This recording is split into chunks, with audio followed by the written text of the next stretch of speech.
Eu caminhei mais de 900 quilômetros a pé. Caminhei mais de 33 dias. Eu começava a caminhar às 5 horas da manhã e eu seguia caminhando até às 6 da tarde. Foram em média aí quase 40 quilômetros por dia. Caminhei na chuva, no frio, no sol. Eu atravessei mais de 150 cidades a pé. Obviamente meus pés incharam, criaram bolhas, as bolhas estouraram e mesmo assim eu continuei caminhando. E você deve estar se perguntando agora por que eu fiz isso? Por que alguém faz esse tipo de coisa? A questão é exatamente essa que a gente vai ver nesse vídeo. Os porquês da nossa vida. O porquê que a gente faz as coisas. Mas não só isso. Esse vídeo ele não vai ficar só na teoria. Eu vou te entregar 7 passos práticos para que você possa encontrar o seu próprio porquê no meio de tanto barulho que a gente vive hoje. E fica comigo até o final, que você provavelmente vai descobrir que você não é um procrastinador. Imagine comigo agora que alguém chegasse até você e falasse exatamente isso. Você vai ter que caminhar 900 quilômetros.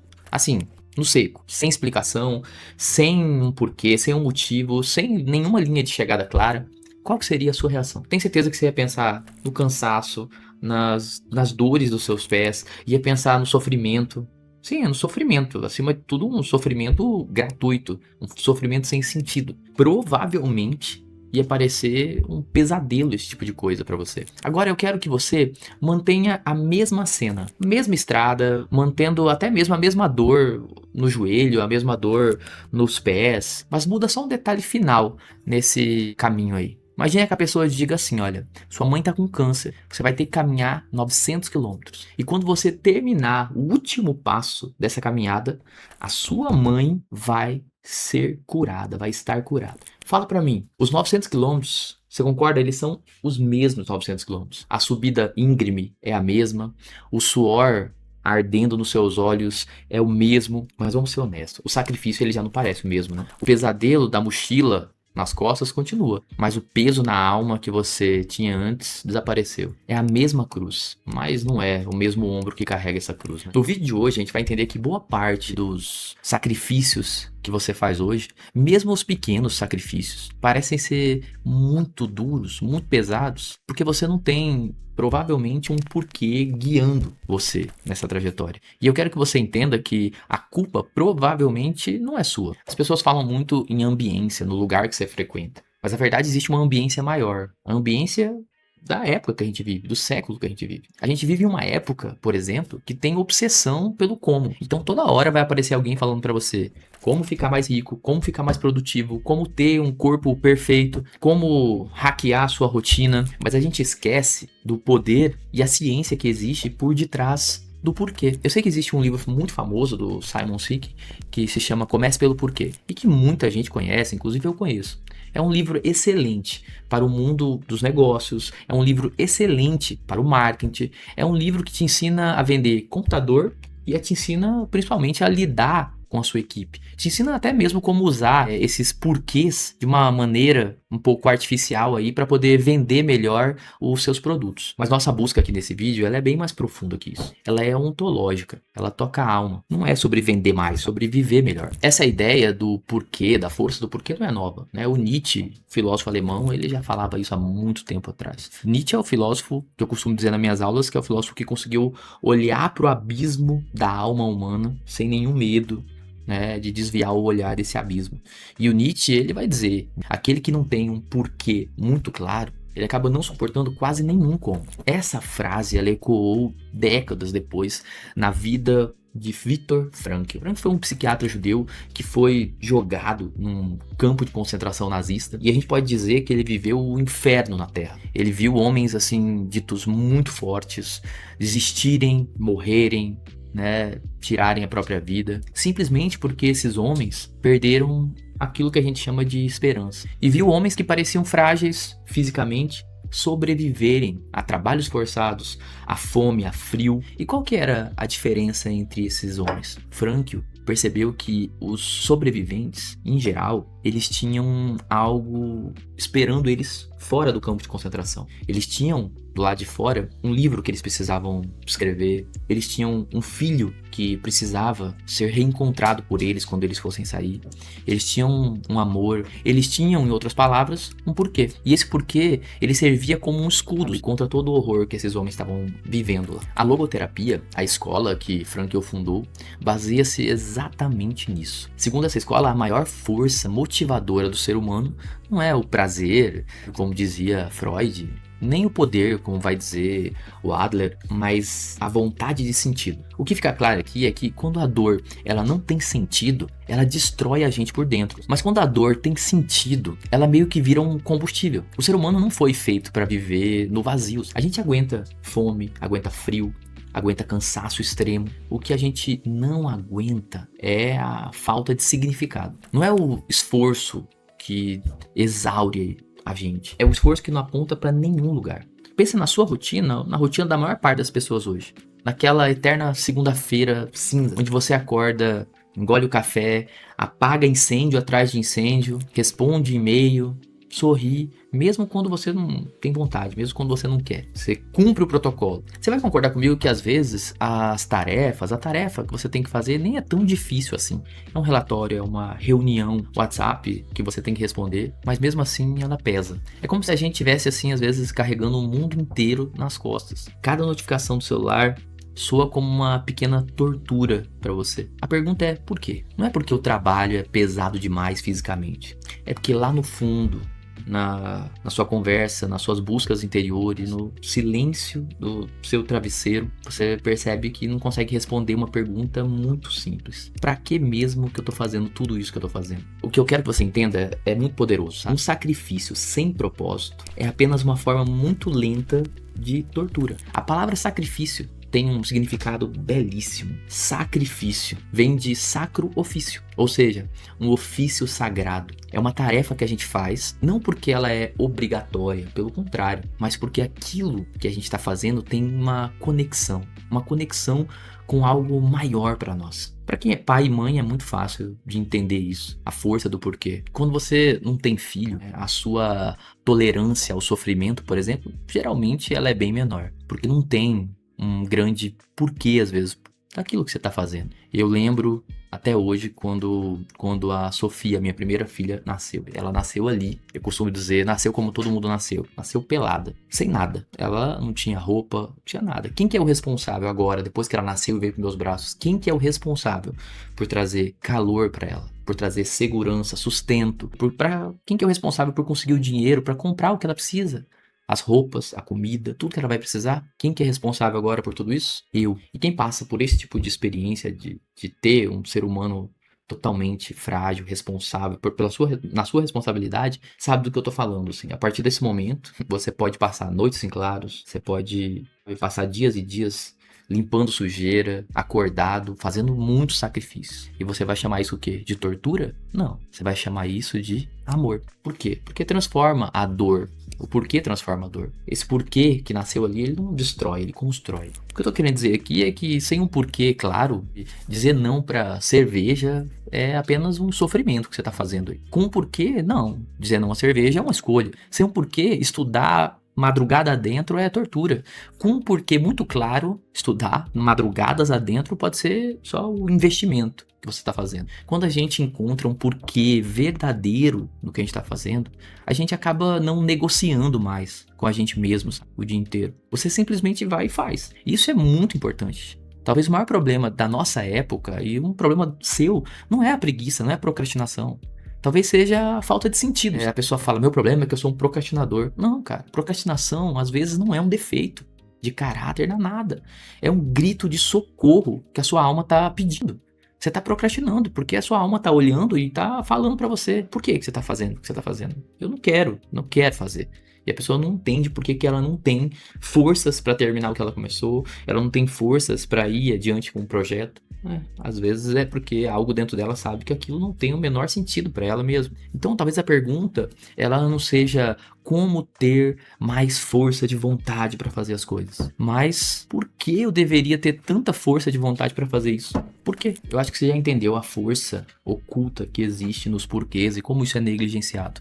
Mas a pergunta que fica agora é óbvia. Como que a gente faz para encontrar os nossos porquês? Como fazer esse caminho de volta no meio de tanto barulho que a gente vive hoje? Vou te dar agora 7 passos práticos e diretos para você começar a encontrar os seus porquês. Esses passos eles não precisam ser feitos exatamente nessa sequência que eu vou passar, mas todos eles vão colaborar para você encontrar os seus porquês e ter uma vida assim um pouco mais autêntica. Eu gravei um vídeo só sobre vida autêntica, afastamento de si mesmo, que está aqui embaixo, que você pode assistir também depois de você assistir esse vídeo. Vamos ao primeiro passo. O primeiro passo é simples e muito poderoso. Você precisa voltar para si mesmo, ou seja, você tem que parar de copiar os outros. Você vai concordar comigo que a gente vive hoje numa pandemia, numa epidemia de gente tentando viver a vida de outras pessoas? É como se o propósito de vida das outras pessoas, o porquê delas, se tornasse um tipo de template que você tem que seguir. Eu quero ser aquilo, eu quero ter aquilo que aquele fulano tem,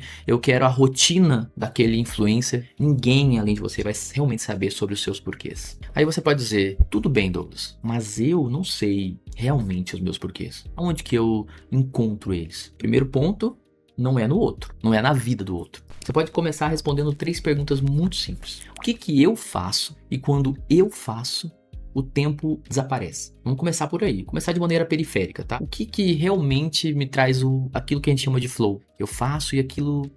Eu nem vejo o tempo passar. Segunda pergunta, o que eu faria mesmo se desse pouco dinheiro? Mesmo se não desse dinheiro nenhum? Terceira pergunta, o que eu aguentaria fazer por anos sem precisar de nenhum aplauso, sem precisar de absolutamente nada para isso?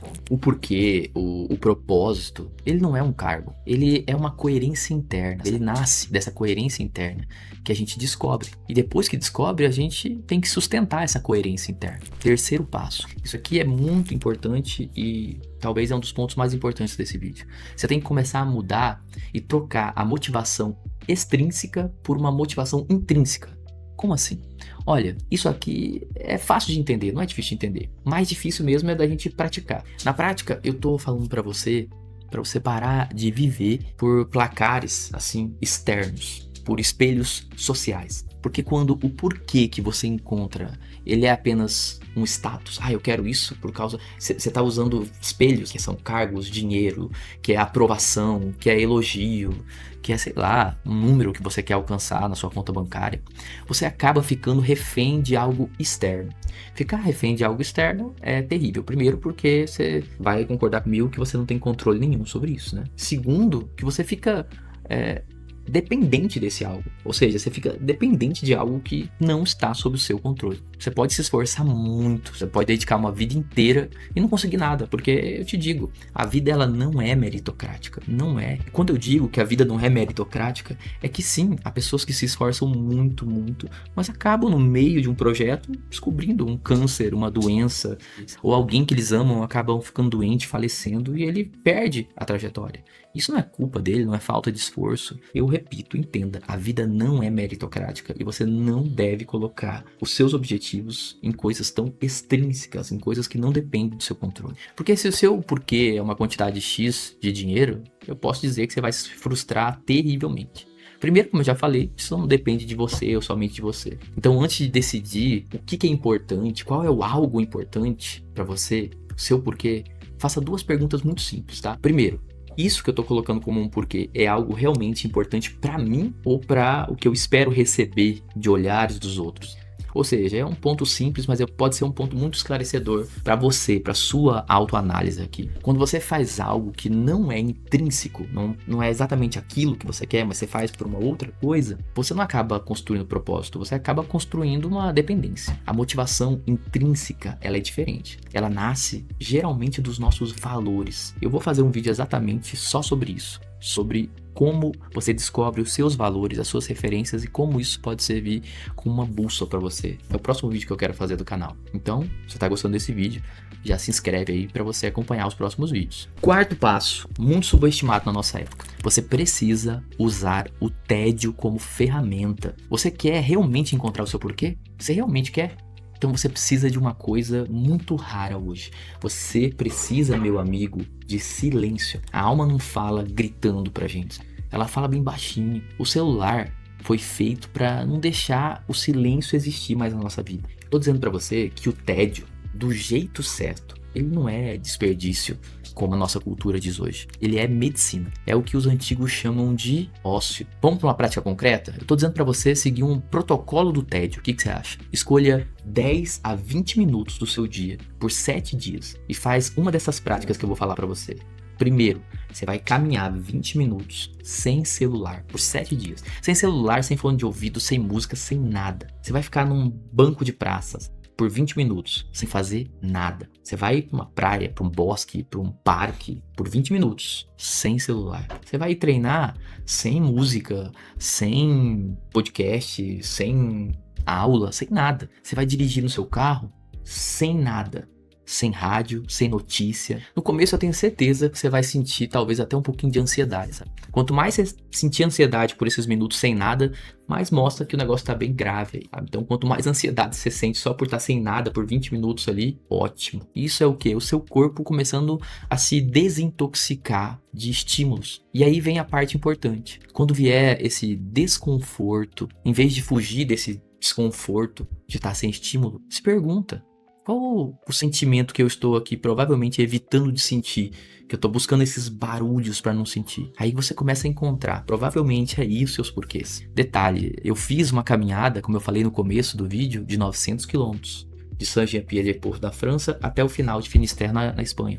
E eu fiz em 33 dias essa caminhada sem celular. Sem celular de tela, sem música, sem áudio, sem livro, sem nada. E foi muito importante, fez muita diferença. E sem nada. Quinto passo. Esse aí pouca gente vai fazer, mas eu quero ver se você realmente, né? Vamos ver se você realmente quer descobrir os seus porquês. O quinto passo é a escrita como método de revelação. Eu queria que você fizesse realmente um diário. Um diário bem objetivo, sem romantização. Tem gente que tem uma semiose, como a gente diz na filosofia clínica, na escrita. Tem gente que tem no áudio. Você pode, em vez de escrever, você pode mandar áudios pra você mesmo. Mas a escrita, ela é bem interessante. Para algumas pessoas vai servir mais, menos. Mas assim, tente. Escrever. Escrever é uma forma de tirar da mente, de organizar aquilo que às vezes está bem nebuloso dentro da sua cabeça. É um modo de deixar mais claro os seus pensamentos, os seus objetivos. Obviamente, é um modo de deixar mais claro os seus porquês. Não precisa escrever literatura, você não precisa fazer rituais práticos de escrita. Não, 5 minutos todo dia, na hora que você acorda ou antes de dormir, você vai pegar uma caderneta, um papel, pode ser o celular, o que seja. E você vai escrever. E o que você vai escrever nesses 5 minutos? Você pode falar sobre o seu dia, pode escrever poesia, escrever o que você quiser, tá? Mas aí eu vou te dar algumas perguntas que você pode responder se você quiser ser mais direto nesse protocolo aí. Você vai colocar lá, por exemplo, o que você tá tolerando no seu dia a dia? Por medo, mas você tá só tolerando. O que você tá adiando fazer por orgulho? Qual que é a pequena decisão que você devia tomar hoje para te aproximar de algo que você realmente respeita mais, de uma vida que você respeitaria mais? O que você vai ver aqui, começar a ver, é padrões. E quando você vê esses padrões, você vai começar a ver seus valores. E quando você vê seus valores, você vai começar a entender aonde nascem os seus porquês. Pratique a intenção. Isso mesmo, pratique a intenção. Intenção é o lema. Sem intenção, você vive num barco com um motor potente, sem direção, sem pra onde você está indo. A maior parte das pessoas não está cansada, ela está desorientada mesmo. A prática que eu estou falando aqui no sexto passo é muito simples. Antes de qualquer algo importante que você vai fazer, antes de qualquer coisa importante que você vai fazer, faça uma pausa, 10 segundos e tenta se perguntar: qual que é a minha intenção por trás disso que eu estou fazendo? Qual que é a verdadeira intenção? Qual que é o meu foco real? Isso aqui que eu estou fazendo gera propósito ou gera apenas ansiedade? Isso que eu estou fazendo aqui constrói ou é só para impressionar alguém? Quando você repete isso, você começa a viver por escolha e não por impulso. Sétimo e último passo: não trate esse propósito que eu tô falando pra você como algo fixo, algo que é uma coisa que você vai encontrar e o resto da vida você vai seguir ele. Claro que não. Propósito, ele é revelação, ele é concretização. Propósito, ele não é uma frase bonita. Meu propósito é X e pronto, acabou meu propósito. Claro que não. Propósito é uma trilha que você vai caminhando, que você cria os seus porquês, que você descobre novos porquês enquanto você trilha, enquanto você caminha, enquanto você vive. E os nossos porquês vão se refinando, assim como a vida. O problema aqui é querer descobrir tudo, todos os porquês de uma vez só. Como se fosse um destino final que você tem que descobrir. Como se a gente descobrisse a resposta, qual o sentido da vida, e a partir daí você vai seguir essa seta. Prática concreta, sabe? Em vez de se perguntar qual é o meu propósito, pergunte qual é o próximo passo que eu realmente respeito. Qual que é a próxima decisão coerente que eu tenho que fazer com os meus valores? O propósito, ele não nasce de pressa. Como eu já falei aqui, ele nasce de repetição, do que você faz com sentido e do que faz sentido para você. E por último, e talvez o mais importante, repetindo o que eu já falei aqui, né? Corte a busca por validação, sabe? Existe uma diferença entre viver com amor e viver para agradar os outros. A pergunta que eu tenho para você é muito simples. Você estaria disposto a desapontar as pessoas pelos seus porquês? Você estaria disposto a ser cancelado pelos seus porquês? Se você não está disposto, é porque você não encontrou os seus porquês, meu amigo. É porque você não encontrou ainda os seus propósitos. Quando você encontrar, você não vai ter dúvida. Eu não estou dizendo, obviamente, para você se revoltar com ninguém, com nada. Pelo contrário. Eu estou dizendo para você parar de abandonar você mesmo só para caber no olhar dos outros. Parece até paradoxal, mas o que eu estou dizendo com esse protocolo, desses passos para você encontrar o seu porquê, é que o porquê ele não aparece quando você está correndo atrás dele. Ele aparece quando você para um pouco. É quando você para de procurar fora e você começa a encontrar esse porquê dentro de você. Meu convite hoje com esse vídeo não é para você caminhar 900 quilômetros como eu fiz. É para você caminhar para dentro de você um pouquinho. Olhar a sua rotina e se perguntar se isso que você está vivendo é um caminho ou se isso é uma tortura. E se você descobrir que é só tortura, aí, meu amigo, você vai ter que ter coragem de parar. Se descobrir que você está vivendo é difícil, mas é uma travessia, então ajeita a sua carga existencial aí e continua. Porque quem tem um porquê transforma qualquer deserto em travessia. Eu me chamo Douglas Remonato e você está no canal Autogenia. E se você gostou desse tema, se você gostou desse vídeo, do que a gente falou aqui, então eu peço, obviamente, para você curtir, compartilhar, escreva no comentário qualquer coisa, já ajuda. A gente é um canal que está recomeçando, pequeno aí, né? E se você quer que eu faça um vídeo sobre esses 900 quilômetros, como eles foram, essa minha caminhada que eu fiz aqui, se você quiser que eu faça um vídeo especificamente sobre isso, então comenta aí embaixo, tá bom? Bom caminho.